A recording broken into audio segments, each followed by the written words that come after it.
Channel पर नए हैं तो वीडियो को लाइक और चैनल को सब्सक्राइब करें। कर्म की पवित्रता, श्री कृष्ण की प्रेरणादायक कहानी। प्राचीन काल की बात है। महाभारत के युद्ध के बाद अर्जुन को श्री कृष्ण के प्रति एक प्रश्न उत्पन्न हुआ।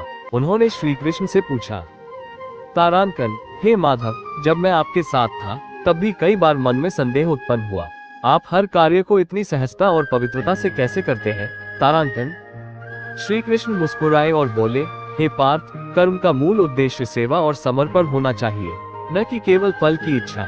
मैं तुम्हें एक कथा सुनाता हूँ। संत और गंगा नदी। एक नगर में एक संत रहते थे जो गंगा के किनारे स्नान करने जाते थे। एक दिन उन्होंने देखा कि एक बिच्छू पानी में डूब रहा है।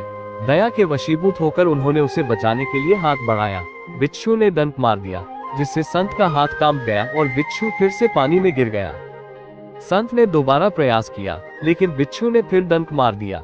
ये देख वहां खड़े एक व्यक्ति ने कहा, तारांकन, महात्मा जी, ये बिच्छू आपको बार बार डंक मार रहा है, फिर भी आप इसे बचाने का प्रयास कर रहे हैं। ये तो कृतघ्न जीव है, तारांकन। संत मुस्कुराए और बोले, यदि यह बिच्छू अपने स्वभाव के अनुसार डंक मार सकता है, तो क्या मैं अपने स्वभाव के अनुसार दया नहीं कर सकता?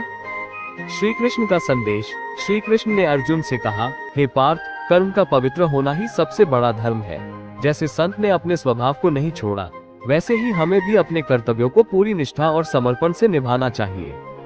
कर्म की पवित्रता इसी में है कि हम उसे बिना किसी स्वार्थ, लालच या परिणाम की चिंता के करें। जब कर्म सेवा और प्रेम से किया जाता है तो वो पूजा बन जाता है। अर्जुन को श्री कृष्ण की बात समझ आ गई। उन्होंने प्रण लिया कि वे बिना किसी स्वार्थ के अपने कर्म करते रहेंगे। शिक्षा। हमें अपने कर्तव्य को बिना किसी फल की इच्छा के पूर्ण निष्ठा से करना चाहिए। कर्म का आधार सेवा, प्रेम और समर्पण होना चाहिए। सच्चा कर्म वही है जो दूसरों की भलाई के लिए किया जाए, चाहे हमें कुछ मिले या ना मिले। कर्मण्येवाधिकारस्ते मा फलेषु कदाचन।